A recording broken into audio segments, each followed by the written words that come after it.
اور میں اب ٹرین میں اکیلا مسافر ہوں، اپنے گھر کی طرف جا رہا تھا۔ ثاقب صاحب کہتے ہیں کہ سیکیورٹی کی جاب میں جو ہمارے جتنے بھی بھائی یہ نوکری کرتے ہیں وہ جانتے ہوں گے کہ 12 گھنٹے کی ڈیوٹی ہوتی ہے اسٹریٹ۔ کہتے ہیں کہ عموماً جس راستے سے میں گھر جاتا ہوں، آج ذرا مجھے جلدی گھر پہنچنا تھا تاکہ میں ریسٹ کروں، آرام کر سکوں، تو میں نے ایک شارٹ راستہ اختیار کیا۔ جس ٹرین میں جا رہا تھا، جتنا جلدی میں چاہتا تھا گھر پہنچوں تاکہ آرام کروں، اور ٹرین میں بہت زیادہ سردی لگ رہی تھی مجھے۔ ہمارے بھائی کہتے ہیں کہ میں بیٹھا تھا اور کچھ ہی دیر ہوئی تھی کہ لائٹ اچانک سے بند ہو گئی۔ اب مجھے نہ جانے کیوں ایسا محسوس ہو رہا تھا جیسے کوئی مجھے دیکھ رہا ہو۔ ہمارے بھائی کہتے ہیں کہ عموماً انسان کو ایسی فیلنگز نہیں ہوتی جب تک اس کے ساتھ وہ چیز ہو نہ رہی ہو، اور اب مجھے واقعی میں ایسا لگ رہا تھا جیسے کوئی چیز مجھے دیکھ رہی ہو، اور میں ان مخلوقات پہ پوری طرح یقین رکھتا ہوں۔ اور ظاہر سی بات ہے کہ ہمارا ایمان ہے، اللہ تعالیٰ نے قرآن پاک میں پوری سورت نازل کی ہے، تو ہم سب کا ماننا یقینی طور پہ حق ہے۔ کہتے ہیں کہ مجھے بہت خوف محسوس ہو رہا تھا جیسے کوئی مجھے واقعی دیکھ رہا ہو۔ پھر میں نے سوچا کہ شاید یہ ہیلوسینیشن ہو۔ خیر میرا اسٹیشن آیا، آئیکنہم ٹیوب اسٹیشن کے نام سے، ویسٹ لنڈن میں۔ جب میں اپنی ٹرین سے باہر اترا، وہاں اتنا اندھیرا تھا، بہت زیادہ اندھیرا تھا، اور بہت خاموشی تھی، وہاں کوئی بھی نہیں تھا۔ ہمارے بھائی کہتے ہیں کہ میں بڑا گھبرا رہا تھا، کہیں ایسی ویران اور سنسان سڑک سے آپ گزر رہے ہو جہاں پہ آپ کے سوا کوئی بھی نہ ہو تو انسان کو وہم ہوتا ہے۔ کہتے ہیں کہ جیسے ہی ٹرین گئی، اب میں اکیلا تھا، ویران سا راستہ تھا، میں تھوڑا سا چلنے لگا تو مجھے پیچھے سے کسی نے مجھے پکارا میرا نام لے کے، اور میں اتنا خوف میں مبتلا ہوا کہ مجھے اپنی دادی کی وہ بات یاد آ گئی۔ جیسے بڑے بزرگ کہتے ہیں، اسی طرح میری دادی نے بھی کہا تھا کہ جب ایسے ہی مقام پر آپ گزر رہے ہو اور ایسی صورتحال ہو کہ آپ اکیلے ہو، اور پیچھے سے اگر کوئی آواز لگائے یا آپ کو بلانا چاہے تو مڑ کے کبھی مت دیکھنا، نہ ہی اسے جواب دینا۔ کہتے ہیں کہ میں نے دادی کی وہ بات سوچ کے اگنور کیا اور چلتے رہا۔ اچانک سے میرے سامنے ایک ریڈ اسکارف میں ایک خاتون گزری جسے میں نے دیکھا اور میں بہت گھبرا گیا۔ کہتے ہیں کہ وہ ایک شیڈو کی طرح تھی، لیکن اس کو ریڈ اسکارف پہنا تھا، جسے دیکھنے کے بعد میں بہت ڈر گیا تھا، میں بہت خوف میں مبتلا ہوا۔ میں گھبراتے ہوئے اس اسٹیشن سے جلدی سے باہر نکلا اور آگے کے اسٹیشن میں پہنچا تو وہاں پہ جو سیکیورٹی گارڈ تھا اس نے مجھے پریشان دیکھا تو میں نے اس سے اپنا پورا واقعہ بیان کیا۔ اس سیکیورٹی گارڈ نے مجھے بتایا کہ 1950s میں یہاں پہ ایک ریڈ اسکارف میں خاتون جو ٹرین کے نیچے آ کے مر گئی تھی، اور اس کے بعد بہت سارے لوگ کہتے ہیں کہ انہوں نے کوئی ریڈ اسکارف میں عورت دیکھی ہے، اور یہ بہت سارے لوگ کہتے ہیں۔ ہمارے بھائی کہتے ہیں کہ یہ سننے کے بعد میں نے اپنے پروردگار کا بہت شکر ادا کیا کہ میں نے کبھی سوچا بھی نہیں تھا کہ کوئی ایسی مخلوق سے میرا واسطہ پڑے گا۔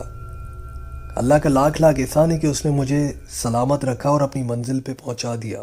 کہ یہ واقعہ میں نے اپنی والدہ محترمہ کو بھی بتایا تھا، اور اس کے بعد میں نے دوبارہ وہ روٹ کبھی بھی نہیں لیا، میں اس ٹرین سے کبھی گھر ہی نہیں گیا، اور میں 2 ہفتے تک بیمار رہا۔ اس کے بعد میں نے مولوی صاحب سے دم بھی کروایا تھا مسجد کے، لیکن الحمدللہ بہرحال یہ تھا وہ واقعہ جو ہمارے ایک بہت اچھے لسنر ہیں، انہوں نے لنڈن سے ہم سے شیئر کیا۔ ایک اور چیز جسے ہم سبھی جانتے ہیں کہ ہم ذات کے بارے میں، بعض اوقات یہ انسان کی موت کے ساتھ مر جاتے ہیں، بعض اوقات وہ زندہ رہتے ہیں، وہ اسی انسان کے روپ میں نظر آتے ہیں جسے دیکھنے والے سمجھتے ہیں کہ شاید یہ اس کی روح بھٹک رہی ہو، لیکن حقیقت میں یہ جنات ہوتے ہیں۔ ایک بار اسرائیل علیہ السلام جب روح قبض کر لیتے ہیں تو انسان میں یہ قدرت نہیں رہتی کہ وہ دوبارہ اس دنیا میں جائے اور اسی روپ میں لوگوں کو نظر آئے یا گھومے پھرے۔ ہاں اللہ چاہے تو اس کی ارواح سے کام لے سکتے ہیں، اور جنات ہیں جو انسان کے روپ میں انہیں بہکاتے ہیں، کیونکہ شیطان نے تو ویسے ہی اللہ تعالیٰ سے وعدہ کیا ہے کہ وہ راہ چلتے ہوئے انسانوں کو بہکائے گا، سیدھے رستے سے ہٹائے گا، ان کے ایمان کو خراب کرے گا۔ اللہ تعالیٰ ہمیں بھی نماز پڑھنے کی توفیق عطا فرمائے اور سیدھے رستے پہ یعنی صراط المستقیم کے رستے پہ ہمیشہ چلائے رکھے، اور ہمیں اس کی توفیق عطا فرمائے، آمین ثم آمین۔ اور اب بڑھتے ہیں ایک اور واقعے کی طرف، اور یہ واقعہ جو میں آپ سے بیان کرنے جا رہا ہوں یہ ہمارے ایک بہت اچھے لسنر ہیں جن کا نام ہے بلال۔ کہتے ہیں کہ یہ ان کی ایک کزن کے ساتھ پیش آیا تھا واقعہ۔ 2019 کے 31 دسمبر کی رات تھی، نئے سال شروع ہونے میں کچھ ہی دیر تھی۔ لائٹ چلی گئی تھی اور میری کزن اپنے کمرے میں چارجنگ لائٹ آن کر کے بیٹھی تھی۔ 12 بجتے ہی باہر بہت زیادہ فائرنگ شروع ہو گئی۔ بلال کہتے ہیں کہ میری کزن کی نگاہ اچانک سے سیڑھیوں پر پڑی۔ اب اندھیرا تھا، لائٹ نہیں تھی۔ جب وہ آگے جا کے دیکھنے لگی تو اس نے دیکھا کہ سیڑھیوں پر ایک عورت کھڑی تھی جسے سفید کلر کی ساڑی پہنی ہوئی تھی۔ یہ دیکھ کر وہ بہت ڈر گئی۔ اس کے بال اس کے چہرے پر گرے ہوئے تھے جس کی وجہ سے اس کا چہرہ انہیں نظر نہیں آیا اور وہ بھاگی اپنے کمرے کی طرف۔ وہ ڈر گئی تھی۔ اس نے آیت الکرسی پڑھنا شروع کر دی، لیکن چھپ کے دیکھ رہی تھی تو وہ عورت انہی کی طرف آ رہی تھی کمرے میں۔ کہتے ہیں کہ آیت الکرسی مکمل کرنے کے بعد اللہ کے فضل و کرم سے وہ عورت غائب ہو گئی۔ کہتے ہیں کہ دوبارہ کبھی بھی اس گھر میں انہیں وہ عورت دکھائی نہیں دی۔ اب وہ کون تھی، کہاں سے آئی تھی، وہاں کیوں کھڑی تھی، اللہ بہتر جانے۔ لیکن ہماری بہن جنہوں نے آیت الکرسی پڑھی اور اللہ کے فضل و کرم سے اس کے بعد وہ کبھی دکھائی نہیں دی۔ بے شک سردار الآیت آیت الکرسی ہے، اور آپ تمام سننے والوں سے بھی میں یہی گزارش کروں گا کہ اپنے چھوٹے بچوں کو بچپن سے ہی آیت الکرسی حفظ کروا لیں۔ یہ تھا وہ واقعہ جو ہمارے ان بھائی نے ہم سے شیئر کیا، بہت شکریہ آپ کا۔ ایک اور واقعہ، ہمارے ایک بہت اچھے لسنر ہیں لیکن انہوں نے اپنا نام شیئر کرنے سے منع کیا ہے۔ کہتے ہیں کہ کراچی کے رہنے والے باربیکیو ٹونائٹ کے نام سے اچھی طرح واقفیت رکھتے ہوں گے۔ یہ ایک بہت مشہور ریسٹورنٹ ہے۔ رات کو اگر آپ وہاں سے 2 تلوار کی طرف جائیں گے تو ایک چھوٹا سا برج، جب آپ لیفٹ پہ ٹرن ہوتے ہیں تو وہاں سے ایک سیدھا روڈ جاتا ہے 2 تلوار کو۔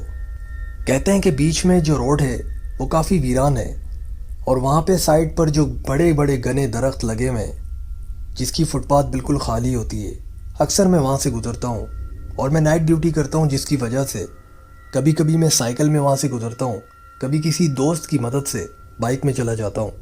ایک بار میں پیدل ہی سفر کر رہا تھا کیونکہ میرے پاس نہ سائیکل تھی نہ ہی کسی بائک والے نے مجھے لفٹ دی، تو میں اللہ کا نام لے کے وہاں سے گزر رہا تھا۔ رات کے 2 بج رہے تھے، کافی ویران تھا۔ مجھے ڈر صرف اس بات کا تھا کہ میرے موبائل اسنیچ نہ ہو جائے، کیونکہ اکثر کراچی میں آدھی رات کو ایسے واقعات پیش آتے ہیں۔ کہتے ہیں کہ میں نے دور سے دیکھا ایک سفید کلر کی روشنی ایک درخت کے نیچے مجھے نظر آئی۔ ایسے لگ رہا تھا کوئی چیز پڑی ہو، جیسے موبائل کی روشنی ہوتی ہے یا کوئی ٹارچ ہوتی ہے۔ اکثر جو بھیک مانگنے والے بیچارے مجبور سے لوگ ہوتے ہیں جن کا گھر نہیں ہوتا، وہ وہیں درختوں کے نیچے فٹ پاتھ پہ سو جاتے ہیں، تو مجھے لگا شاید ان میں سے کوئی ہوگا، لیکن کم از کم میرے علاوہ کوئی تو دکھا، ورنہ اس رات کو صرف 1-2 گاڑیاں گزر رہی تھی، بس اتنا سناٹا تھا۔ میں گزرتے ہوئے جا رہا تھا، اللہ کا نام لے کے میں گزرتے ہوئے جا رہا تھا۔ جب میں اس کے قریب پہنچا تو میں نے دیکھا کہ ایک بستر ہی تھا جو درخت کے نیچے بچھا ہوا تھا اور اس کے اندر کوئی سویا ہوا تھا اور اس کے اوپر ایک موٹی سی رضائی تھی۔ میں افسوس کرتے ہوئے گزرتے ہوئے جا رہا تھا کہ یار اتنی سردیاں ہیں، نہ جانے ان کا کیا ہوتا ہوگا، بیچارے کہاں سوتے ہیں۔ میں یہ سوچ رہا تھا کہ میں گزرتے ہوئے اتنا ڈر رہا ہوں کہ شخص درخت کے نیچے سویا ہے، جبکہ یہ درخت کے برابر میں بھی سو سکتا ہے، دور درخت کے علاوہ، کیونکہ درخت کے نیچے سونا رات کو ٹھیک نہیں ہے۔ اور میرے خیال سے وہ پیپل کا درخت تھا، جو کہ واقعی میں سننے میں آتا ہے کہ پیپل کا درخت بھاری ہوتا ہے، یعنی آسیب زدہ ہوتا ہے۔ کہتے ہیں کہ میں واک کرتے کرتے جیسے ہی اس درخت کو میں نے کراس کیا، مجھے پیچھے سے گاڑی کے ہارن کی آواز آئی، تو میں نے جیسے مڑ کے دیکھا تو میری نگاہ اس درخت پر بھی پڑی۔ اس کے نیچے کوئی بھی نہیں تھا، ایک دم سے غائب۔ وہ جو رضائی میں لپیٹ کے کوئی سو رہا تھا ایک دم سے غائب ہو گیا۔ کہتے ہیں کہ یہ دیکھنے کی دیر تھی، میں وہاں سے اتنی تیزی سے بھاگا جتنا تیز میں اس راستے سے بھاگ سکتا تھا۔ میں وہاں سے نکلا اور آیت الکرسی پڑھتے پڑھتے جا رہا تھا۔ مجھے بڑا ڈر لگ رہا تھا، نہ ہی کوئی پولیس کی گاڑی تھی نہ ہی کوئی شخص تھا وہاں پر۔ بہت آگے جا کے بہت ساری گاڑیاں جب گزرنے لگی تو تھوڑا بہت حوصلہ ہوا، اور اس کے بعد 2 تلوار آ گیا، جہاں پہ رات کو بھی بہت زیادہ روشنی ہوتی ہے، بہت سارے لوگوں کی چہل قدمی ہوتی ہے وہاں پر، اور 2 بجے 3 بجے تک رونق ہوتی ہے۔ ہوٹل اور ریسٹورنٹ کے اسٹاف والے اکثر گزرتے رہتے ہیں۔ اور یہ تھا میرا واقعہ جو میرے ساتھ پیش آیا تھا۔ بہت بہت شکریہ اپنا واقعہ شیئر کرنے کے لیے، اور آپ تمام سننے والوں کا بھی بہت شکریہ۔ یہ تھے آج کے واقعات۔ امید ہے کہ ہم نے ان سے کچھ سیکھا ہوگا، کچھ سمجھنے کی کوشش کی ہوگی، کیونکہ بعض اوقات دوسروں کے واقعات سے ہمیں کوئی نصیحت ملتی ہے۔ جو غلطی انسان کر جاتے ہیں وہ دوسروں کے لیے ایک نصیحت بن جاتی ہے۔ پھر سے میں یہی کہوں گا کہ اپنا اور اپنے گھر والوں کا، اپنے بچوں کا بہت خیال رکھیں۔ باتھ روم میں جانے کی دعا انہیں اچھی طرح یاد کروا دیں۔ اور آیت الکرسی بھی ہمیں اپنی دعاؤں میں بہت یاد رکھیے گا. نماز پڑھتے رہیں, طہارت کی حالت میں رہیں. انشاءاللہ پھر ملاقات ہوگی نئی کہانی کے ساتھ.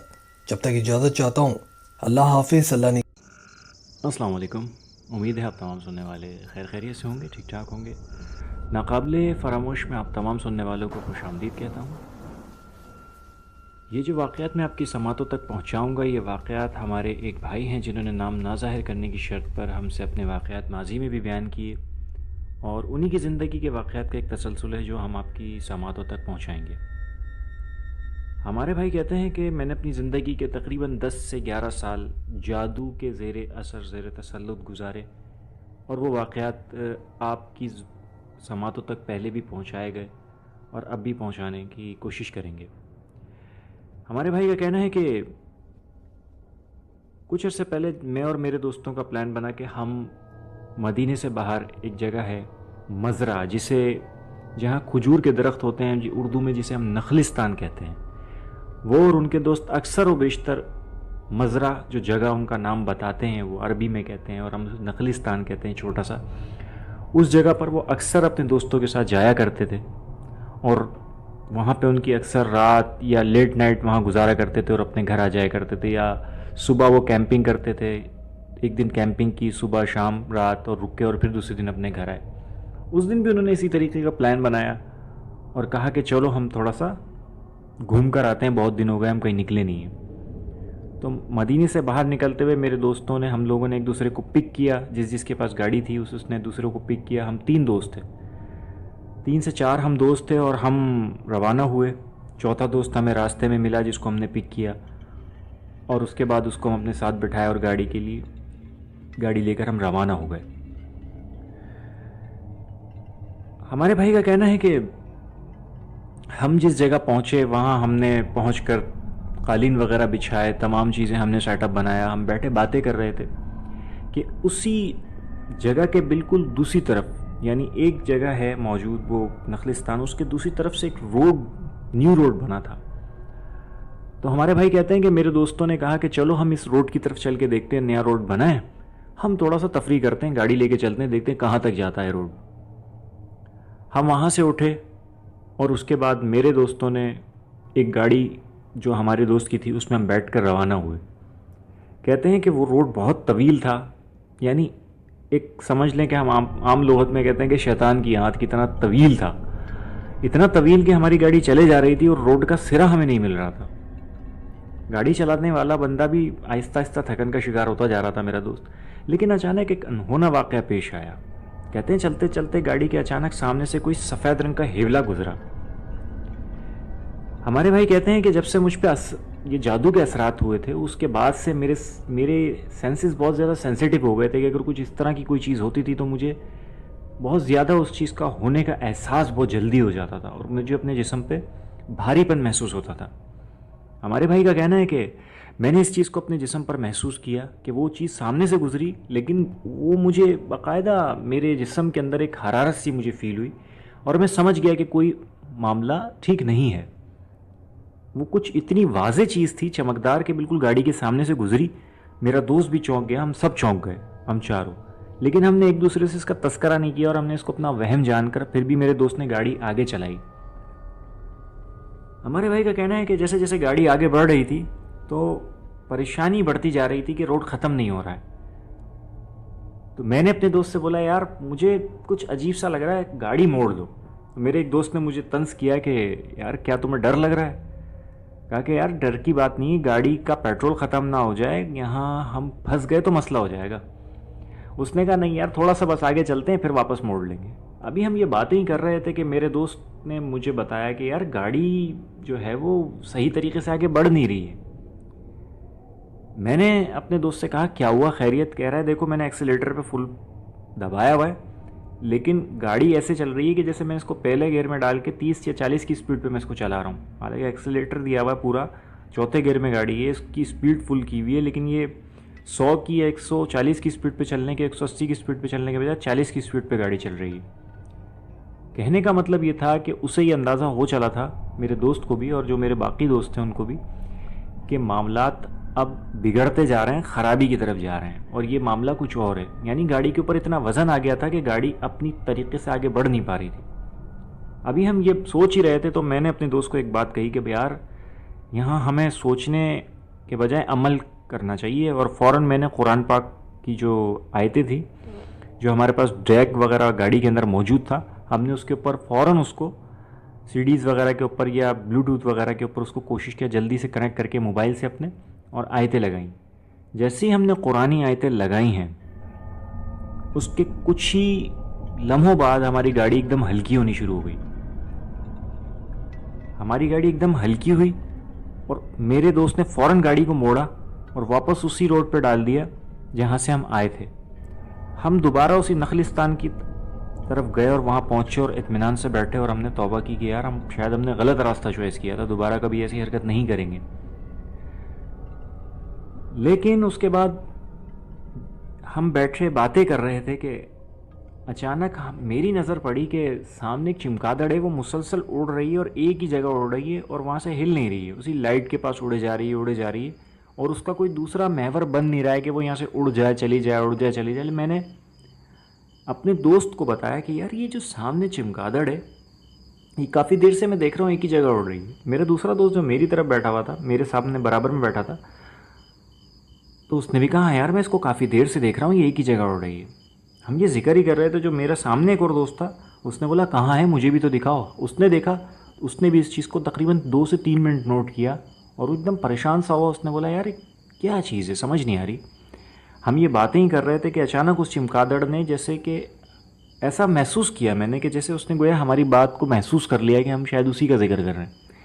یہ خیال میرے ذہن میں آیا. وہ صاحب کہتے ہیں کہ اسی اثنا میں وہ چمگادڑ وہاں سے اس روشنی سے نکلی اور نکل کے ایک دم اندھیرے میں گئی اور ایک دم بلندی کی طرف جانے لگی اور اچانک وہ ہماری نظروں سے اوجھل ہو گئی. ہمارے بھائی کا کہنا ہے کہ ہم نے کہا شاید یہ چیز چلی گئی، لیکن کچھ ہی دیر بعد وہ اچانک اتنی تیزی سے ہماری طرف آئی اور اتنی اچانک آئی کہ ہمیں بس اس کے بہت قریب آنے کے بعد پھڑپڑاہٹ سی محسوس ہوئی کہ جیسے کوئی پروں کو پھڑپڑاتا ہے. تو میں نے ایک دم نیچے سر کیا تو وہ چمگادڑ ہمارے سروں سے ہو کے گزر گئی. ہمارے بھائی کا کہنا ہے کہ یہی عمل اس چمگادڑ نے 3 سے 4 بار دہرایا اور اس کے بعد ہم سب کو یہ احساس ہو گیا تھا کہ گویا یہ کوئی چمگادڑ نہیں ہے، کچھ اور چیز ہے جو ہمیں یہاں سے نکالنا چاہ رہی ہے، کہ ایک اشارہ ہے ہمارے لیے کہ یہاں سے چلے جاؤ. ہمارے ان بھائی کا کہنا ہے کہ ہم نے فوراً اس کے بعد اپنی گاڑیاں سٹارٹ کی اور ہم اپنے گھر کی طرف آ گئے. کہتے ہیں کہ گھر آنے کے بعد میری طبیعت میں ایک بوجھل پن، ایک عجیب سا چڑچڑا پن آ گیا اور میں نے یہ محسوس کیا کہ میری طبیعت مناسب نہیں ہے. کچھ دن رکنے کے بعد میرے دوست نے مجھے کال کی کہ یار تم کہاں ہو، تم تو غائب ہی ہو گئے ہو، بالکل مل ہی نہیں رہے ہو، کدھر غائب ہو. اس نے بولا یار تمہیں تو پتہ ہے میری طبیعت ٹھیک نہیں رہتی ہے اور یہ معاملات میرے ساتھ چلتے ہیں. تو انہوں نے بولا چلو ٹھیک ہے ہم جمعے کی نماز میں ملتے ہیں. پھر ہم جمعے کی نماز میں ملے. وہاں میرے ایک چچا ہوتے ہیں، وہ بھی ہمیں وہاں ملاقات ہوئی تو ان سے میں نے تمام چیزیں ڈسکس کی. تو اس کے بعد میرے ایک دوست کی کال آ گئی تو میں نے کہا کہ چچا میں تو جا رہا ہوں. انہوں نے کہا میں بھی تمہارے ساتھ چلتا ہوں. انہوں نے کہا ان کے دوست کے جو کزن تھے ان کے ساتھ وہ ایک عالم کے پاس گئے. وہ بتاتے ہیں کہ وہ شیخ کام ہی انہی چیزوں کا کرتے ہیں کہ اگر کسی کے ساتھ کوئی ایسے معاملات ہو جائیں تو اس چیز کا اتارا کرنا، جیسے ہم اسے عامل کہتے ہیں اپنی اردو زبان میں. ان شیخ کے پاس، ان عامل کے پاس، وہ صاحب علم شخصیت تھے، ان کے پاس گئے. انہوں نے ان سے وقت لیا. بتاتے ہیں کہ جب ان کے پاس پہنچے ان کے گھر کے اوپر تو بتاتے ہیں کہ میرے علاوہ بھی وہاں 16 افراد بشمول میرے 16 سے 17 افراد، انہوں نے ایک ہنسا ہمیں بتایا، 16 سے 17 افراد اس جگہ پہ موجود تھے جو ان کے علاوہ یا ان بشمول ان کے تھے. ہمارے بھائی کا کہنا ہے کہ میں وہاں پہنچا، ان سے سلام دعا کی اور انہوں نے مجھے ہال میں لے جا کے ایک بٹھا دیا. اور ہال میں جانے کے بعد وہاں انہوں نے رقیہ چلانا شروع کیا، یعنی قرآنی آیتوں کو چلانا شروع کیا. اور اس کے بعد چلاتے چلاتے کچھ دیر تک وہ چلتی رہی، لوگوں نے سنا. اور اس کے بعد انہوں نے ایک مخصوص چیز کو، قرآنی آیات کو پھر خود سے پڑھنا شروع کیا، نظر کی تکرار شروع کی. وہ بتاتے ہیں ہمارے بھائی کہ انہوں نے ایک چیز کو دہرانا شروع کیا، ایک لفظ کو دہرانا شروع کیا. اب جس کے اوپر کوئی اس طرح کے اثرات تھے تو وہ ایک بتاتے ہیں کہ وہاں ایک سوڈانی تھا جو اپنا پیٹ پکڑ کے مچلنے لگا اور کہا کہ اسے بند کر دو. کہتے ہیں کہ جب یہ اس کو ہوا تھا، وہاں کے شیخ، وہاں کے جو گارڈ تھے شیخ کے، ان کے صاحب کے، انہوں نے اس کو پکڑا اور بٹھایا. اسی طرح دوسرے جو مریض تھے وہ جو پڑھتے جاتے تھے، جیسے حسد کے یا بد نظری کے، تو ان کے ساتھ ان کی طبیعتیں اچانک خراب ہوتی، پھر ان کو کچھ دم کیا ہوا پانی ان کے اوپر چھڑکا جاتا یا انہیں پلایا جاتا تو وہ ٹھیک ہونا شروع ہو جاتے، ان کی طبیعت سنبھل جاتی. ہمارے بھائی کہتے ہیں کہ میرے ساتھ بھی جب اس بندے نے، اس شیخ نے، صاحب علم شخصیت نے سحر نام لے کے پکارا اور پھر اس کے حساب سے انہوں نے ورد کرنا شروع کیا، بتاتا ہے کہ میری طبیعت میں اتنا بوجھل بن آ گیا کہ میرا دل کرتا تھا کہ میں اٹھ کے بھاگ جاؤں. میرا دل نہیں کرتا تھا کہ میں وہاں بیٹھوں، لیکن میں نے بہت ہمت کر کے وہاں بیٹھا رہا. اور میری طبیعت اتنی گر گئی کہ مجھے سمجھ نہیں آ رہا تھا میں کیا کروں. میری حالت بے ہوشی والی ہو گئی. لیکن تھوڑی دیر بعد مجھے اپنے اندر اکڑن سی محسوس ہوئی. تو وہ صاحب علم شخصیت جو تھے وہ میرے قریب آئے اور انہوں نے آنے کے بعد مجھے کندھوں سے پکڑا، اٹھایا، اور اس کے بعد مجھے ایک دم جیسے کہ کسی نے میرے جسم میں بجلی کون دی ہو، اور ایک مجھے جھٹکا سا لگا اور کوئی چیز جیسے میرے اندر سے نکل کے چلی گئی. اور اس کے بعد مجھے اپنا جسم بہت ہلکا ہلکا محسوس ہوا. جب یہ تمام عمل دہرا دیا اور یہ ختم ہوا تو ان صاحب علم شخصیت سے انہوں نے مجھ سے آ کر پوچھا کہ بیٹا تم نے کیا محسوس کیا، کیا ہوا؟ تو میں نے ان کو تمام چیزیں بتائیں کہ اس طریقے سے یہ چیز ہوئی، اور ایسا لگا کہ جیسے کوئی میرے جسم سے چیز نکل کے گئی ہے. انہوں نے کہا کہ بیٹا اب تم بالکل ٹھیک ہو، پریشان مت ہو. جو بھی چیز تھی وہ تمہارے اندر سے نکل کے جا چکی ہے. نجس تھی کوئی چیز، جو تمہارے اوپر اثرات تھے وہ کم ہو گئے یا خاتمے کی نہش تک آ گئے. اور پھر میں نے اپنی طبیعت میں بہت ہلکا پن محسوس کیا اور میں ماشاءاللہ بہتر سے بہتر ہوتا گیا. ہمارے بھائی کہتے ہیں کہ ان واقعات کے علاوہ بھی مزید میری زندگی کے بہت سے ایسے واقعات ہیں جو میں عنقریب آپ کو بھیجوں گا اور آپ لوگوں کی سماعتوں تک پہنچائیے گا کہ شاید لوگ اس چیز سے عبرت پکڑیں اور حسدوں سے بچیں اور ایسے کام کریں کہ جن سے وہ اپنی زندگی میں بہتری لا سکیں. یہ کچھ واقعات تھے ہمارے بھائی کے جو ہم نے آپ کی سماعتوں تک پہنچائے. امید کرتا ہوں کہ ان سے آپ کو کوئی نصیحت، کوئی بہتر چیز سوچنے سمجھنے کا موقع ملے گا اور آپ اپنی زندگی کو بہتر گزاریں گے، طہارت کی حالت میں رہیں گے، اللہ کا کلام پڑھیں گے اور ہمیں اپنی دعاؤں میں یاد رکھیں گے.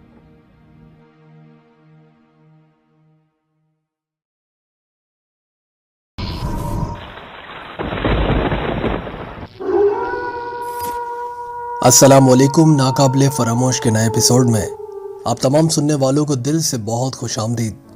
امید ہے کہ آپ سب خیریت سے ہوں گے، ٹھیک ہوں گے. یہ جو واقعہ میں آپ سے بیان کرنے جا رہا ہوں، یہ واقعہ ہماری ایک بہت اچھی لسنر ہے جنہوں نے ہانگ کانگ سے ہم سے یہ واقعہ شیئر کیا. مس انیلا. مس انیلا کہتی ہیں کہ یہ واقعہ ان کے بھائی کے ساتھ پیش آیا تھا. میرے والدین کی بڑی خواہش تھی کہ ان کا بیٹا عالم دین بنے، جس کی وجہ سے انہیں نائجیریا جانا تھا، جہاں پر دنیا جہاں سے بہت سارے طالب علم جاتے ہیں. وہاں پہ بڑے بڑے مدرسے ہیں، وہاں پہ عالموں کا کورس بھی ہوتا ہے. میرا بھائی 4 سال کے لیے نائجیریا چلا گیا. میرے بھائی کے ساتھ اس کے دوست بھی تھے. جب وہ وہاں پہنچے تو وہاں کے جو استاد اور ٹیچرز تھے انہوں نے میرے بھائی کو ان کی حدود بتا دی تھی. دراصل وہ مدرسہ جہاں پہ وہ گئے تھے، جہاں پہ ان کا کورس ہونا تھا، جہاں پہ انہیں پڑھنا تھا، اس کے آس پاس بالکل جنگل اور کچا علاقہ تھا، کیونکہ وہ شہر سے کافی دور تھا. اسی وجہ سے وہاں کے ٹیچرز اور پرنسپل انہوں نے ان کی حدود انہیں بتا دی تھی کہ فلاں فلاں جگہ سے آپ کو کراس کر کے باہر نہیں جانا. یعنی انہیں وارن کیا اور تمام چیزوں سے آگاہ کیا جو نئے اسٹوڈنٹ تھے.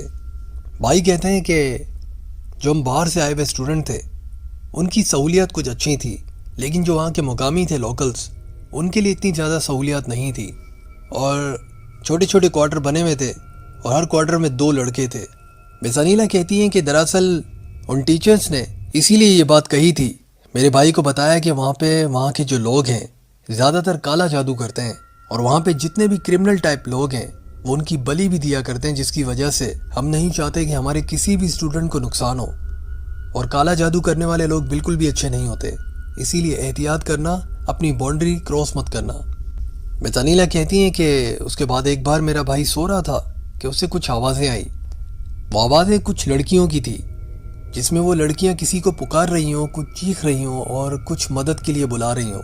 ایسے لگ رہا ہو جیسے کسی کو کسی چیز کی ضرورت ہو یا کسی پر کوئی ظلم ہو رہا ہو. جب بھائی نے وہ آوازیں سنی تو وہ تھوڑا گھبرا گئے. جس کوارٹر میں، جس ہاسٹل میں بھائی رکے تھے، وہاں پہ عورتیں نہیں ہو سکتی تھی، تو یہ عورتوں کی آوازیں کہاں سے آنے لگی؟ بھائی بڑا پریشان ہوئے. جب بھائی اپنے کمرے سے یعنی اپنے اس ہاسٹل سے باہر نکلے تو وہ آوازیں مزید بڑھ گئیں، یعنی انہیں مزید تیز آواز آنے لگی، جس سے وہ سمجھ گئے کہ وہ آواز قریب ہی کہیں سے آ رہی ہے. دراصل وہ آواز جنگل کے راستے سے آ رہی تھی. بھائی کچے میں نیچے اتر گئے، وہاں پیچھے راستے سے جانے لگے. بھائی کہتے ہیں کہ جب کہ ہمیں منع کیا گیا تھا، مجھے پتا تھا میری باؤنڈری نہیں ہے یہ، مجھے یہاں نہیں جانا، لیکن پتہ نہیں کیوں ان آوازوں کے ساتھ میرے قدم خود بخود اس طرف جا رہے تھے، جیسے میں خود کو روک نہیں پا رہا. نہ جانے کیوں میں خود چلا جا رہا تھا اس طرف. کہتے ہیں کہ اور میں وہاں پہ نیا بھی تھا. خیر میں کہیں تھوڑا سا آگے نکل گیا، جنگل کی حدود میں داخل ہو چکا تھا. وہاں پہ جھاڑیوں کے درمیان کچھ لوگ بیٹھے تھے آگ جلا کے. کہتے ہیں کہ ارد گرد پہ درخت تھے، جھاڑیاں تھی، بیچ میں کچھ لوگ بیٹھے تھے جو آگ جلائے بیٹھے تھے. میں بڑا حیران ہوا کہ یہ کون لوگ ہیں اور اتنی گرمیوں میں آگ جلا کے کیسے بیٹھے ہیں. اتنی سخت گرمیاں تھی کہ آگ جلا کے بیٹھے لوگوں کو دیکھ کر مجھے بڑی حیرانگی ہوئی. میں مزید معلومات لینے کے لیے آگے جانا چاہتا تھا اور نہ جانے کیوں میں خود بخود آگے کھینچا چلا جا رہا تھا. کہتے ہیں کہ جیسے ایک قدم آگے بڑھایا، پیچھے سے ایک سیٹی کی آواز آئی. سیکیورٹی گارڈز بھاگتے ہوئے آگے مجھے لینے کے لیے. انہوں نے میری طرف ٹارچ کا اشارہ کیا، انہوں نے میری طرف ٹارچ کی لائٹ کی اور مجھے اشارہ کیا کہ جلدی واپس آ جاؤ.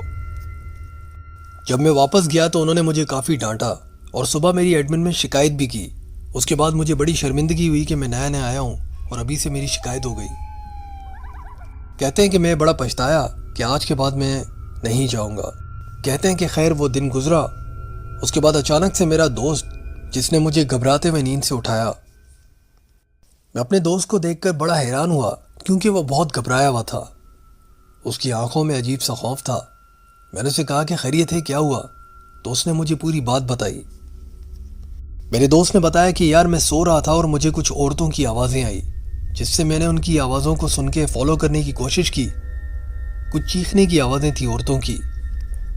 کہتے ہیں کہ جب میں باہر نکلا تو میرے قدم خود بخود اسی جگہ پہ جا رہے تھے جہاں سے وہ آوازیں آ رہی تھی. یعنی سیم وہی جو میرے ساتھ ہوا وہی میرے دوست کے ساتھ بھی پیش آیا. کہتے ہیں کہ اس کے قدم بھی کھینچے چلے جا رہے تھے.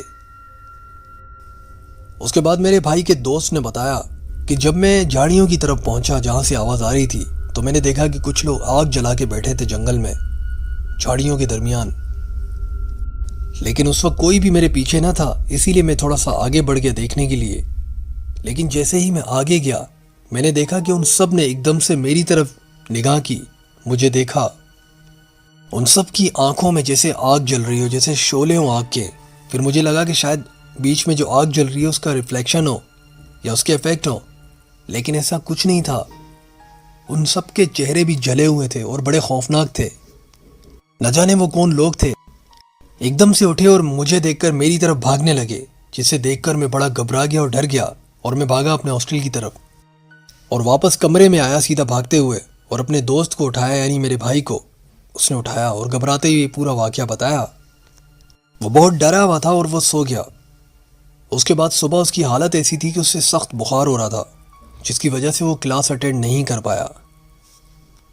اور میرے بھائی نے اس کے نہ آنے کی وجہ ٹیچرز کو بتا دی، جس کی وجہ سے ٹیچر اور پرنسپل نے ہم سب کو جمع کیا اور بڑا غصے انداز میں یعنی ڈانٹ کے ہمیں بتایا کہ تم سب کو منع کرنے کی ایک وجہ ہے. اس نے کہا کہ یہاں کے لوگ جو آس پاس کے لوگ ہیں وہ کالا جادو کرتے ہیں اور کالا جادو کرنے کے لیے انہیں بلی لینے کے لیے کسی کی ضرورت ہوتی ہے اور بعض اوقات وہ لوگوں کو مار بھی دیتے ہیں. انہوں نے پولیس کی رپورٹ دکھائی کہ بہت سارے بچے جو مسنگ ہو چکے تھے اور بہت سارے ایسے جن کے اعضاء ملے، کسی کی ٹانگیں ملی، کسی کے ہاتھ ملے اور کچھ کا آج تک پتہ نہ چل سکا کہ وہ کہاں غائب ہو گئے. نائجیریا میں ایسے بہت سارے واقعات ہوتے ہیں، اسی لیے ہم آپ کے احتیاط کے لیے، آپ کی حفاظت کے لیے ایسا کرتے ہیں، آپ کو منع کرتے ہیں کہ آپ اپنی حدود سے باہر بالکل مت جائیں. مس انیلا کہتی ہیں کہ اس کے بعد انہوں نے ڈاؤٹ میں آ کے پولیس کی نفری بھی بڑھا دی تھی. اس پورے کوارٹر کی، اس پورے ہاسٹل کی سیکیورٹی بہت سخت کر دی تھی. کہتے ہیں کہ ان کی جان و مال کی حفاظت ہاسٹل کی ذمہ داری تھی، جس کی وجہ سے گورنمنٹ نے اس جگہ کو بڑا سخت پہرے میں رکھ دیا تھا، اور وہاں کے پرنسپل نے بتایا کہ یہاں پہ جو کرمنلز ہیں کچھ ایسے قبائل بھی ہیں جو انسانی گوشت کھاتے ہیں، اور افریقہ کا یہ ملک نائجیریا، جس کے بارے میں اگر آپ سرچ کریں گے تو ایسے بہت سارے واقعات آپ کو ملیں گے جو وہاں پہ اب بھی ہوتے آ رہے ہیں۔ بہت بہت شکریہ مس انیلا اپنا واقعہ شیئر کرنے کے لیے۔ اور اب بڑھتے ہیں ایک اور واقعے کی طرف۔ یہ واقعہ جو میں آپ کی سماعت تک پہنچانے والا ہوں، یہ واقعہ ہمیں محمد یوسف نے خانے وال سے بھیجا ہے۔ کہتے ہیں کہ تحصیل کبیر والا سے۔ یوسف کہتے ہیں کہ ہماری اسپیئر پارٹس کی دکان ہے اور صبح 7 بجے سے لے کے رات کے 10 بجے تک وہ کھلی رہتی ہے۔ بیچ میں جو وقفہ آتا ہے، جو گیپ ہوتا ہے، وہ 12 سے 1 بجے کے درمیان یعنی بند رہتی ہے۔ یوسف کہتے ہیں کہ سردیوں میں رات کو 10 بجے کافی ویران ہو جاتا ہے ایریا، اور کافی سنسان سا ہو جاتا ہے اور لوگ جلدی سو جاتے ہیں۔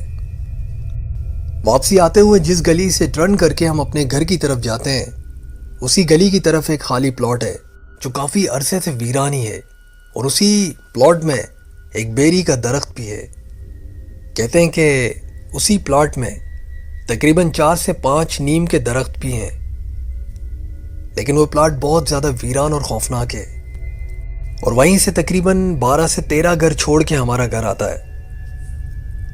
اور ایک بار میں اپنے کام سے گھر لوٹ رہا تھا، کافی دیر ہو چکی تھی، جب میں اپنے اسی گھر کی طرف جانے کے لیے گلی سے ٹرن ہوا جہاں پہ وہ پلاٹ ہے، تو میں دیکھتا ہوں کہ ایک بچی مجھے دکھائی دی جو وہاں بیٹھی تھی، اور مجھے دیکھتے ہی وہ بچی سیدھا اس پلاٹ کی طرف بھاگی اور بھاگ کے کہیں چھپ گئی۔ تو مجھے کوئی حیرانگی نہیں ہوئی، کیونکہ وہاں کے جو مقامی لوگ ہیں وہ کچرا پھینکنے کے لیے اپنے بچوں کو بھیجتے رہتے ہیں، تو مجھے لگا کہ شاید محلے کے بچے جو ہیں وہ کھیل رہے ہوں گے، کچرا پھینکنے آئے ہوں گے، اس کے بعد وہ کھیلنے میں مصروف ہوں گے۔ یوسف کہتے ہیں کہ اس بچی کی عمر تقریباً 10 11 12 سال ہوگی۔ جیسے ہی میں آگے بڑھا، مزید آگے جاتے گیا، میرا جو راستہ تھا اس پلاٹ کے مزید قریب ہوتے گیا، تو میں کیا دیکھتا ہوں کہ اس بیری کے درخت کے نیچے کچھ عورتیں کھڑی ہیں جن کا چہرہ دوسری جانب تھا، یعنی میری طرف پیٹ کر کے وہ کھڑی تھی، اور وہی بچی جو بھاگی تھی وہ زمین پر کچھ کھود رہی تھی اسی بیری کے درخت کے نیچے، اور وہ عورتیں انہیں دیکھ رہی تھی۔ یہ سب کچھ کیا چل رہا تھا اسے دیکھ کر میرے تو پیروں سے زمین نکل گئی، میں بڑا ڈر گیا تھا۔ کچھ عورتیں کھڑی تھیں اور وہ بچی زمین میں کھدائی کر رہی تھی اپنے ہاتھوں کی مدد سے، جیسے زمین سے کچھ نکال رہی ہو۔ آج تک میں اتنے عرصے سے اپنی شاپ سے واپس گھر کی طرف اسی راستے سے جاتا ہوں، لیکن میں نے آج تک کوئی ایسی مشکوک چیز نہیں دیکھی تھی۔ کہتے ہیں کہ اس بچی نے ایک دم سے اپنا چہرہ اوپر اٹھایا اور میری طرف دیکھنے لگی، جس کی وجہ سے وہ عورتیں بھی اپنی گردن گھما کے میری طرف دیکھنے لگی۔ وہ عام انسانوں کی طرح نہیں تھے۔ کہتے ہیں کہ اس بچی کی آنکھیں عجیب سی تھی، وہ بھی جیسے شعلے بھڑک رہے ہیں اس میں۔ تو کہتے ہیں کہ میں تو فوراً سمجھ گیا، میں بڑا ڈر گیا، اور وہ ایک شیطانی ہنسی کے ساتھ مجھے دیکھ رہے تھے۔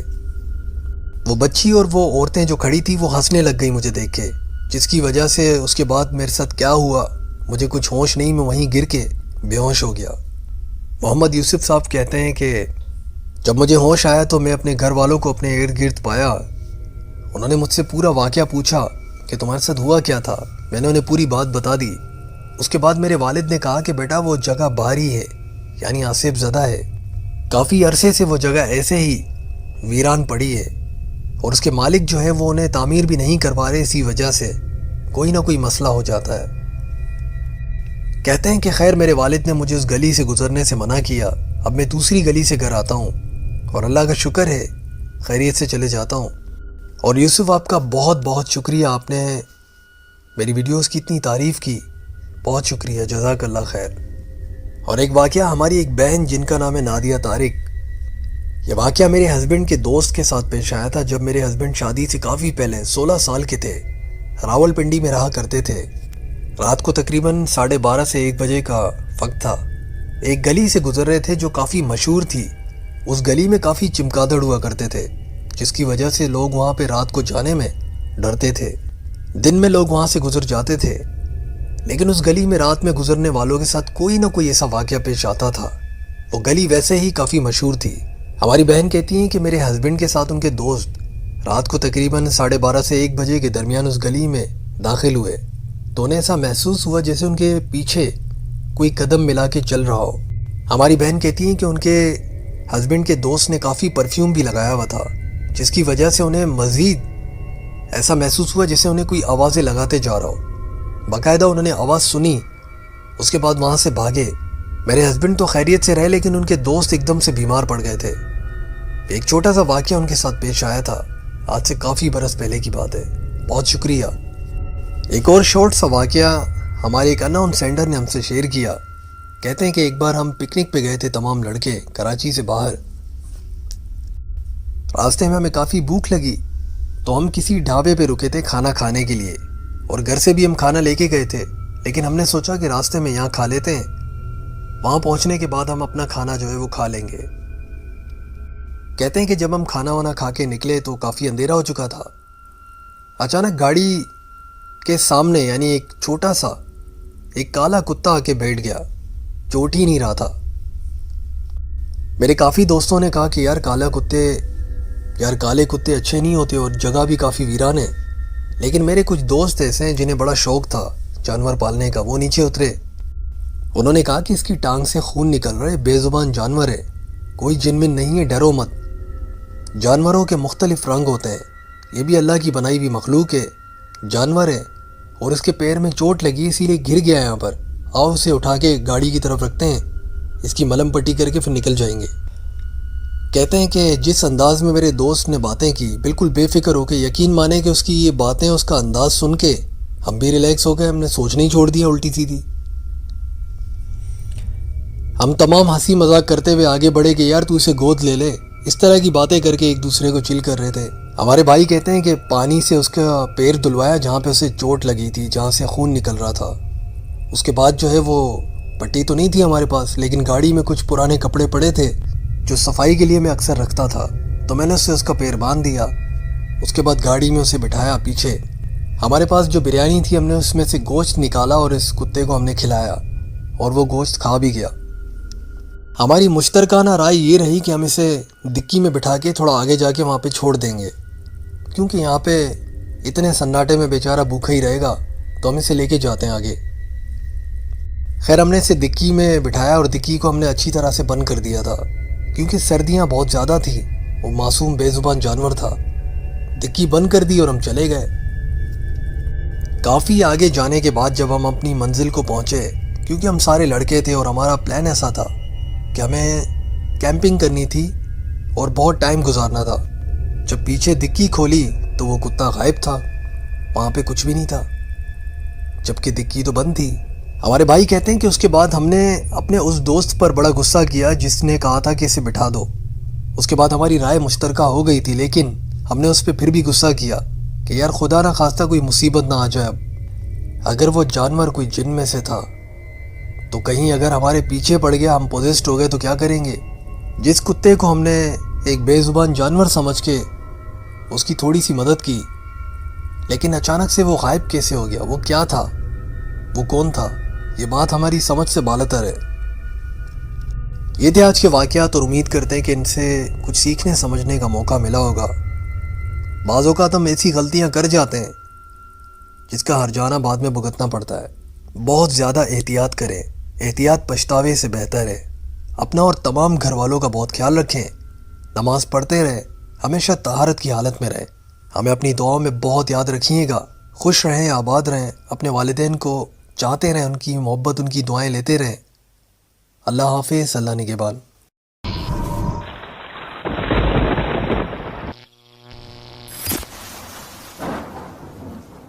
السلام علیکم۔ پروگرام ناقابل فراموش میں آپ تمام سننے والوں کو تہہ دل سے بہت خوش آمدید۔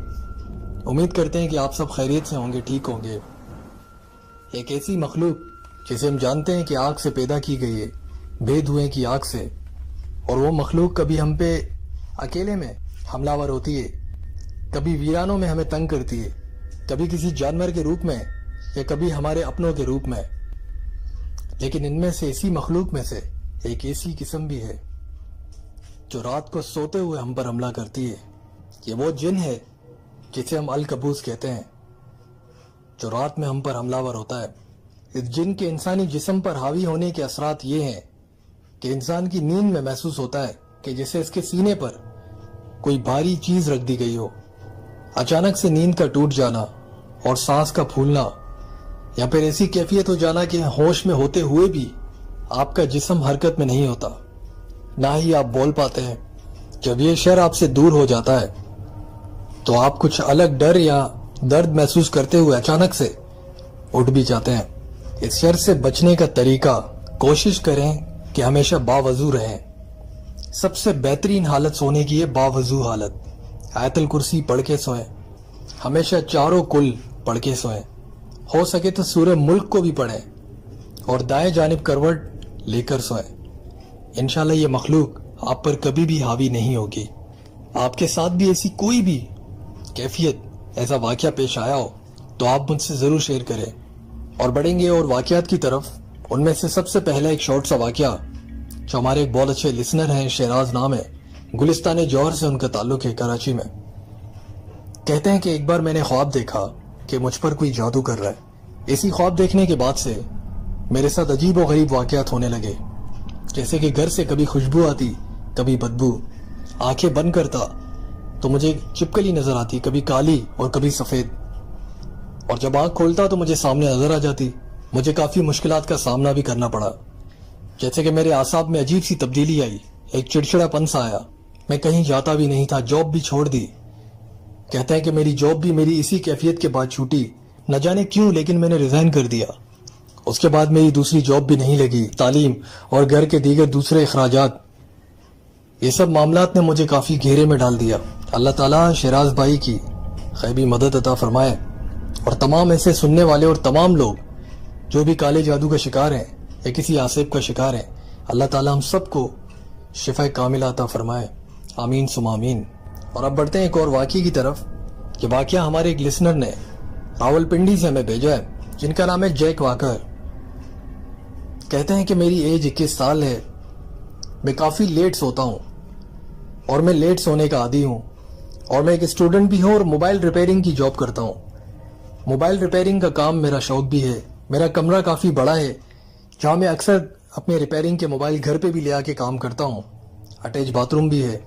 میری عادت ہے کہ میں صبح تک جاگتا رہتا ہوں اور رات میں اکثر اپنے کام بھی کرتا ہوں. اور اگر آدھی رات کو مجھے واش روم جانا ہوتا ہے تو میں لائٹ نہیں کھولتا واش روم کی، سیدھا چلے جاتا ہوں. اور پچھلے 1 سال سے میرے ساتھ کچھ عجیب و غریب واقعات ہو رہے ہیں. مجھے ایسا محسوس ہوتا ہے کہ جب میں واش روم میں جاتا ہوں تو میں اکیلا نہیں ہوتا، کوئی اور بھی میرے ساتھ ہوتا ہے. جب میں واش روم کی لائٹ جلاتا ہوں اچانک سے بھاگ کے تو دیکھتا ہوں کہ کوئی بھی نہیں. عجیب سا ڈر محسوس ہوتا ہے مجھے. ہمیشہ سوچتا ہوں کہ اگلی بار جب واش روم جاؤں گا اچانک سے تو لائٹ آن کر کے جاؤں گا، لیکن اس کے بعد پھر ایسے ہی ہو جاتا. جس کے فون کے سافٹ ویئر کرنے ہوتے تھے مجھے، وہ فون میں گھر لے کر آتا تھا اور رات کو ان کی ریپیئرنگ کرنے میں مصروف رہتا تھا. اب مجھے اس حد تک محسوسیت ہونے لگی کہ اس کا جینڈر بھی مجھے پتا چلنے لگا کہ یہ کوئی لڑکی ہے جو میرے ساتھ ہے. جو بھی ہے، کوئی فیمیل جنی یا کوئی ایسا ہے معاملہ. اس بات کو میں دعوے سے اس طرح کہہ سکتا ہوں، ایک لڑکی کی مجھے آواز آتی ہے جو میرا نام لے کے مجھے پکارتی ہے. اچانک سے میرا نام لے کے مجھے پکارا جاتا ہے. جیسے ہی کان سے ہینڈ فری نکالتا ہوں، ہیڈ فون وغیرہ نکالتا ہوں تو بالکل خاموشی ہوتی ہے. ہمارے بھائی کہتے ہیں کہ میری بہت ساری کالج کی فرینڈس ہیں جو لڑکیاں ہیں، اور میرے رشتہ داروں میں بھی جو پاکستان سے باہر ہیں، میں ان سے بھی بات کرتا ہوں. میری بہت ساری دوست ہیں جو فیمیل فرینڈس ہیں. میں نے یہ بات نوٹس کی کہ ایک ایک کر کے آہستہ آہستہ میرے فون سے خود بخود بلاک ہوتی جا رہی تھی، واٹس ایپ پر بھی اور مختلف ایپ پر. اور کچھ نمبرز بھی ڈیلیٹ ہو چکے تھے بالکل. میرے علاوہ میرا فون کوئی بھی استعمال نہیں کرتا، لیکن میں نے اس بات کو اگنور کیا. میرے دل میں ایک عجیب سا وہم بیٹھ گیا تھا. جب میں نہانے جاتا تھا تو مجھے ایسا محسوس ہوتا تھا کہ کوئی مجھے دیکھ رہا ہے. اس کی وجہ سے مجھے بڑی عجیب سی کیفیت ہوتی، شرم اور ڈر بھی لگتا. میں نے کسی سے بھی کبھی یہ بات شیئر نہیں کی. وقت گزرتا گیا آہستہ آہستہ. اب یہ معاملات یہاں تک پہنچ چکے تھے کہ جب میں سویا رہتا تھا تو مجھے اپنے سینے پر ایک وزن محسوس ہوتا اور ایسے لگتا جیسے کسی کا سر میرے سینے پر ہو. اب مجھے 100% یقین ہو گیا تھا کہ ضرور کوئی لڑکی، کوئی فیمیل جن میرے پیچھے ہے، کوئی چڑیل ہے. جیسے ہی مجھے محسوس ہوتا میرے سینے پر کچھ ہے میں ہٹانے لگتا تو ایک دم سے غائب ہو جاتا، اور ایک بار تو میں نے اسے ٹچ کر کے محسوس بھی کیا۔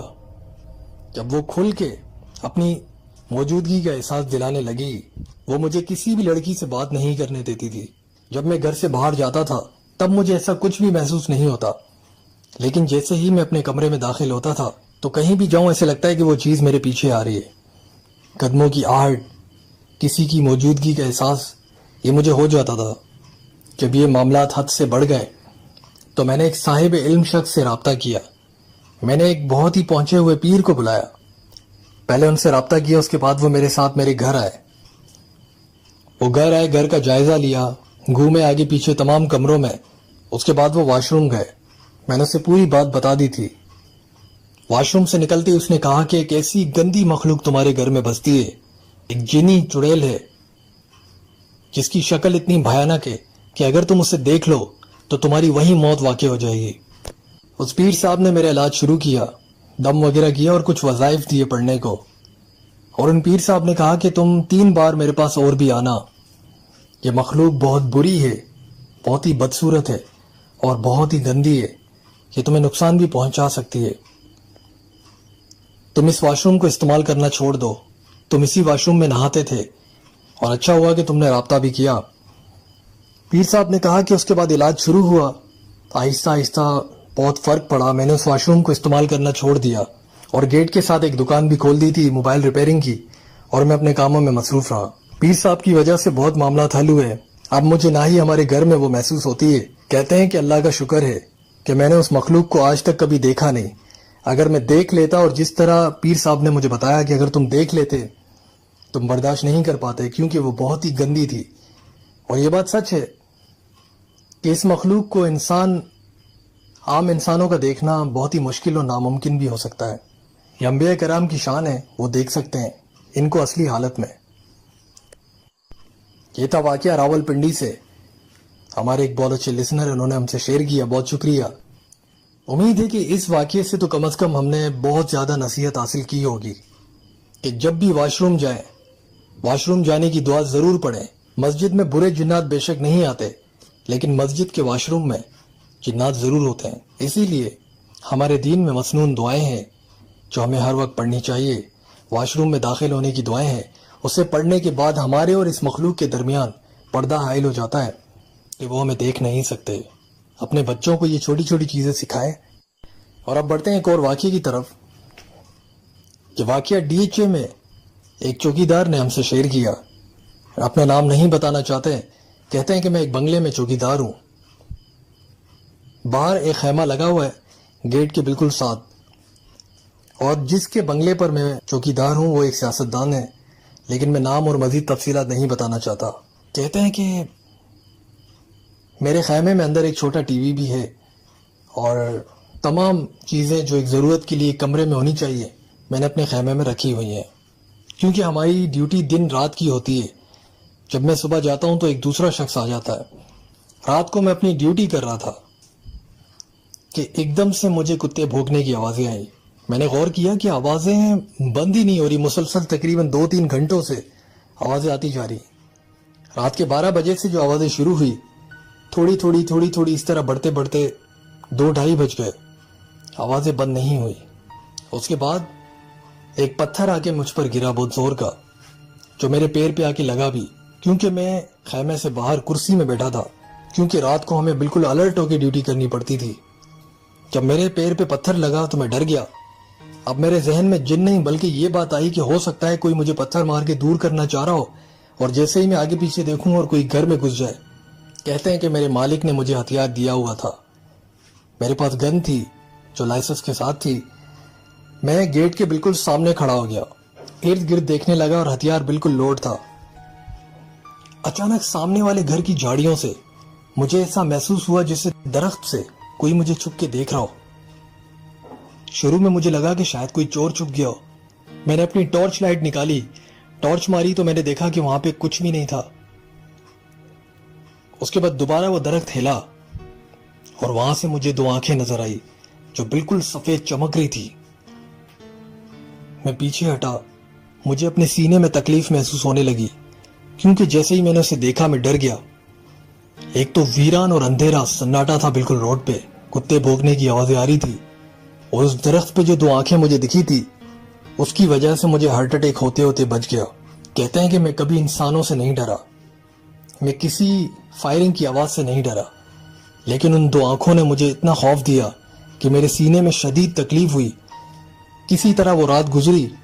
اس کے بعد میں نے اپنے مالک سے بات کی اور کچھ دنوں کی چھٹی لے لی۔ میں نے انہیں یہ پورا ماجرا بھی بیان کیا۔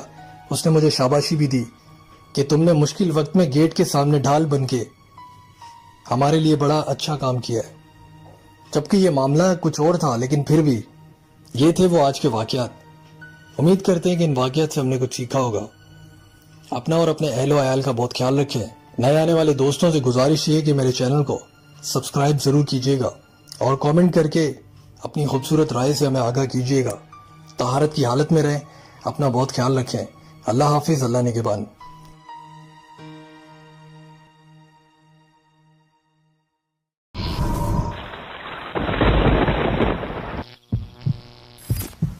السلام علیکم۔ ناقابل فراموش کے تمام لسنرز کو دل سے بہت خوش آمدید کہتا ہوں، اور امید ہے کہ آپ سب خیریت سے ہوں گے، ٹھیک ہوں گے۔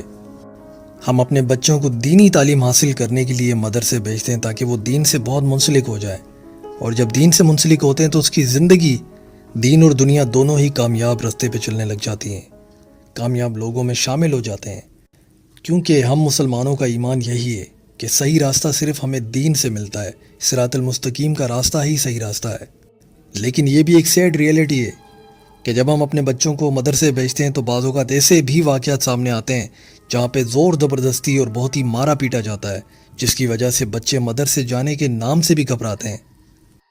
شفقت اور محبت کی بجائے وہ بہت زیادہ سختی کرتے ہیں۔ اس طرح بہت سارے حادثے بھی پیش آ جاتے ہیں۔ ایسا ہی ایک نوجوان جس کا واقعہ اب ہم آپ سے شیئر کرنے جا رہے ہیں، اس نوجوان کی زندگی مدرسے کی خدمت میں گزر گئی۔ جب وہ بہت چھوٹا تھا، جب قرآن کی تعلیم حاصل کرنا شروع کیا تھا، اس نے بتایا کہ میرے استاد مجھے بہت مارتے تھے، مجھے لکڑیوں سے اتنا مارتے تھے کہ ساری رات تکلیف میں گزر جاتی تھی، اور میرے آگے پیچھے کوئی تھا بھی نہیں، میرا آگے پیچھے کوئی نہیں تھا جسے میں شکایت لگا سکتا، صرف ایک ماموں تھا، اس نے بھی مجھے مدرسے کے حوالے کر دیا تھا، اور میں بہت چھوٹا اور معصوم بچہ تھا۔ میں اپنے استاد کی برائی نہیں کرتا، آج میں جو بھی ہوں اسی کی وجہ سے ہوں، لیکن بچپن میں ان شاگردوں میں سے رہا ہوں جس نے بہت مار کھائی ہے۔ اللہ تعالیٰ میرے استاد کو بھی خوش و آباد رکھے، آج بھی وہ حیات ہیں۔ میں مدرسے میں پنشمنٹ کی وجہ سے ایک بار ساری رات جاگتا رہا۔ مجھے یہ سزا ملی تھی کہ تمام جگہوں کو صاف کرنا تھا۔ میں صفائی میں مشغول تھا۔ میری عمر تقریباً 9 سے 10 سال تھی۔ میں کاموں میں مصروف تھا، جو بھی حکم ملتا اور میں اسے بجا لاتا، یہی میری ڈیوٹی تھی، یہیں رہتا تھا، یہیں کھانے کو ملتا تھا، اس کے علاوہ میرے پاس کوئی جگہ نہیں تھی۔ میرا ماموں گاؤں میں تھا، مدرسے کی خدمت میں مشغول تھا۔ اچانک سے مجھے اپنے ایک دوست کی بات یاد آ گئی تھی۔ میں بیٹھے بیٹھے رونے لگا۔ اس نے کہا تھا کہ اس کے ماں باپ جب بھی اس سے پوچھتے ہیں کہ اسے استاد نے مارا ہے تو وہ کہتے ہیں کہ ہم استاد کو چھوڑیں گے نہیں۔ اس کی یہ بات نے مجھے افسردہ کر دیا اور میں پھوٹ پھوٹ کے رونے لگا، کیونکہ میرے آگے پیچھے کوئی تھا نہیں، کون میرا بدلہ کرتا۔ اچانک سے پیچھے مجھے ایک آواز آئی۔ میں نے مڑ کے دیکھا تو وہ میرے استاد کی شکل جیسا ہی تھا، لیکن استاد نہیں تھا۔ اس نے کہا کہ گھبراؤ مت، ادھر آؤ بیٹا۔ اس نے مجھے اپنے پاس بٹھایا۔ اس نے کہا کہ تمہیں سبق یاد کیوں نہیں ہوتا؟ تو میں نے کہا استاد مجھے بہت ڈر لگتا ہے استاد سے، جو میرے پڑھانے والے استاد ہیں وہ مجھے مارتے ہیں بہت۔ تو اس نے کہا کہ میں تمہیں رات کو یاد کروا دیا کروں گا، تم ڈرو مت۔ ہمارے بھائی کہتے ہیں کہ وہ لمحات، وہ زندگی کی میں آج تک نہیں بھولا۔ جب رات کو صفائی کرنے میں مشغول تھا تو جب یہ اچانک سے ایک شخص نمودار ہوا، اس نے اچانک سے مجھے بٹھا کر اس نے کہا کہ سب سے پہلے وضو کرتے ہیں۔ مجھے وضو کروایا، مجھے طریقہ بتایا، اور مجھے قرآن کی اس طرح تربیت کی کہ وہ لائن جو میں پڑھتا وہ میں بھولتا ہی نہیں، اچھی طرح یاد ہو گیا۔ جب پڑھائی کے دوران استاد نے مجھ سے پوچھا تو میں نے اسے تمام سبق بتا دیا۔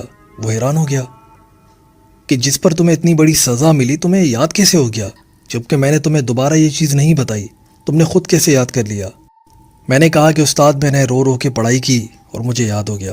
اس طرح آہستہ آہستہ روز وہ شخص میرے پاس آتا اور مجھے قرآن سکھاتا اور مجھے یاد ہو جاتا۔ نہ جانے کس طرح مجھے یاد ہو جاتا، یہ میں خود بھی اس چیز کو آج تک نہیں سمجھا، لیکن ایسی ایک برکت پیدا ہوئی تھی میرے پڑھنے میں وہ تہجد کا یا فجر کے پہلے کا وقت ہوتا، میں پڑھتا رہتا اور اس کے بعد مجھے اچھی طرح یاد ہو جاتا۔ روز وہ شخص آ کے مجھے پڑھاتا تھا اور چلے جاتا تھا۔ آخر میں وہ شخص مجھے یہی کہتا تھا کہ تم صبر سے کام لیا کرو، تم ابھی بچے ہو، تم استاد کے کہنے میں چلو، لیکن تمہیں ڈرنے کی کوئی ضرورت نہیں ہے، اللہ تعالیٰ ہمارے ساتھ ہے۔ کہتے ہیں کہ جب میرا قرآن مکمل ہوا اس کے بعد وہ شخص کبھی بھی نہیں آیا۔ اب آہستہ آہستہ مجھے بھی شعور آنے لگا تھا، تو میں نے اپنے استاد سے پوچھا کہ وہ جو آپ جیسے دکھتے ہیں آپ کے بھائی ہیں کیا؟ تو استاد نے کہا کہ کون؟ تو میں نے اپنے استاد سے کہا کہ ایک شخص رات کو روز آتا ہے قرآن پڑھانے کے لیے، آپ ہی کی طرح دکھتا ہے لیکن وہ آپ سے تھوڑا لمبا ہے اور اس کا چہرہ زیادہ چمکتا ہے، اس کی داڑھی بھی بہت خوبصورت ہے اور بالکل سفید داڑھی ہوتی ہے اس کی، لیکن وہ شخص آپ سے زیادہ نرم مزاج ہے، آپ غصہ کرتے ہیں وہ غصہ نہیں کرتا۔ یہ سن کر میرے استاد کافی پریشان ہوئے۔ اس نے تمام اپنے بڑے شاگردوں سے اور وہاں کے جو اس مدرسے کے جو ذمہ داران تھے ان سب کو طلب کیا اور ان سے باتیں کی کہ یہ بچہ کیا کہہ رہا ہے۔ میرے ساتھ جو لڑکے سوتے تھے انہوں نے بھی اس کی تصدیق کی کہ ہاں استاد، ہم نے بھی دیکھا ایک شخص سے یہ قرآن سیکھ رہا ہوتا ہے۔ یہ تمام باتیں سننے کے بعد کہتے ہیں کہ میرے استاد نے مجھ سے معافی مانگی۔ خیر، میں اپنی زندگی کے ایسے ایسے واقعات اور ایسے ایسے لمحات وہاں گزارے، تکلیف بھی اٹھائی۔ بن ماں باپ کے پلنے والے بچوں کے لیے یہی تکلیفیں ہوتی ہیں، انہیں برداشت کرنا پڑتا ہے۔ کہاں تو معمولی سی تکلیف میں بھی ماں کے آنسو آ جاتے ہیں، بچوں کو گلے لگا لیتی ہیں، لیکن کہیں پہ اتنا زیادہ مار کھانے کے بعد بھی کوئی بچانے والا نہیں ہوتا۔ ہمارے بھائی کہتے ہیں کہ ان تمام سننے والوں کے لیے ایک بہت بڑی نصیحت ہے، اور میں التماس کروں گا دلی کہ بھائی اپنے ماں باپ کا بہت خیال رکھیں، ان کی قدر کریں، ان کی خدمت کریں۔ یہ وہ تحفہ ہے، وہ نعمت ہے جس کا کوئی نعمت بدل نہیں ہے، جس کی ریپلیسمنٹ ہے ہی نہیں۔ یہ ان سے پوچھیں جن کے اس دنیا میں ماں باپ نہیں ہیں۔ ہمارے بھائی کہتے ہیں کہ جب وہ شخص جس نے مجھے قرآن سکھایا جب اس نے آنا بند کر دیا تو آہستہ آہستہ مجھے بھی سمجھ آنے لگا کہ جب وہ مجھے سکھاتا تھا تو اس سے خوشبو کیوں آتی تھی، اور جب وہ چلتا تھا تو اس کے قدموں کی آواز بھی نہیں آتی تھی، گویا وہ اڑ رہا ہو۔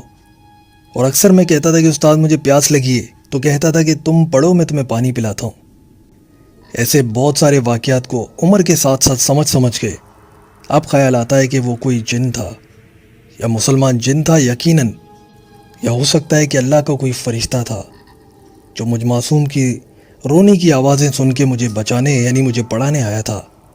آپ تمام سننے والوں سے یہ مؤدبانہ گزارش ہے، قرآن پڑھیں، قرآن کی تعلیم کو اپنے اندر ہی محدود نہ کریں، اپنی زندگی میں عمل پیرا ہوں، دوسروں کو بھی سکھائیں اور کوشش کریں کہ تقویٰ کے ساتھ زندگی گزاریں۔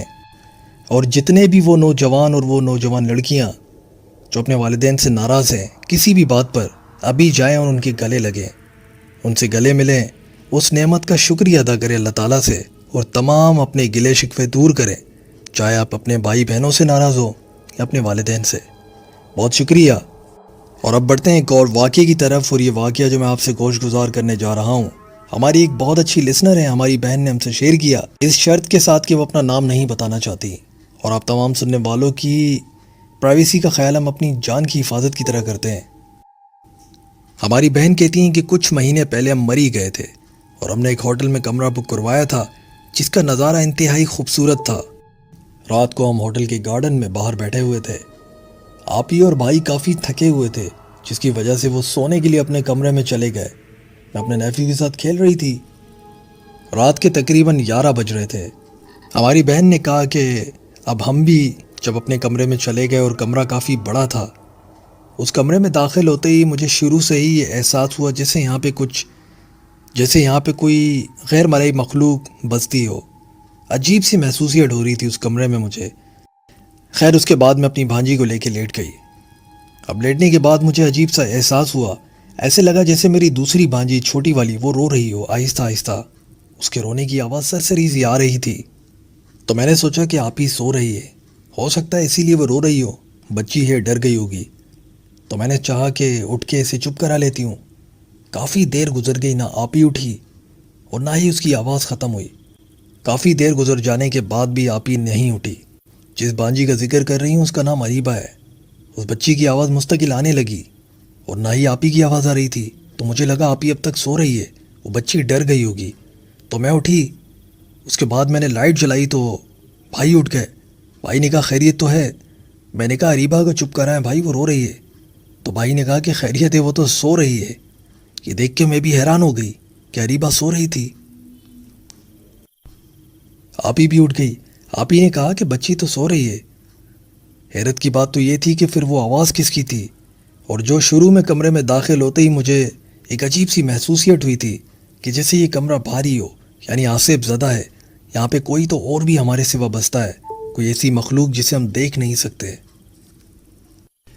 ہماری بہن کہتی ہیں کہ میرے بھائی نے کہا کہ تم شاید خواب دیکھا۔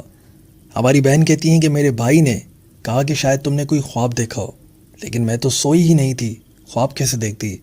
بہرحال میں نے اسے کوئی بحث بازی نہیں کی، بلکہ خاموشی سے لیٹ گئی۔ اور اس کے بعد بھی مجھے سرسری سی آواز آنے لگی۔ اب میں سمجھ چکی تھی کہ یہ بات کچھ اور ہے۔ میں نے اپنے موبائل میں آہستہ سے تلاوت لگائی، کان کے پاس رکھ کے لیٹ گئی۔ فجر کی آذانوں تک وہ آواز آتی رہی، آذانوں کے بعد وہ آواز آنا بند ہو گئی۔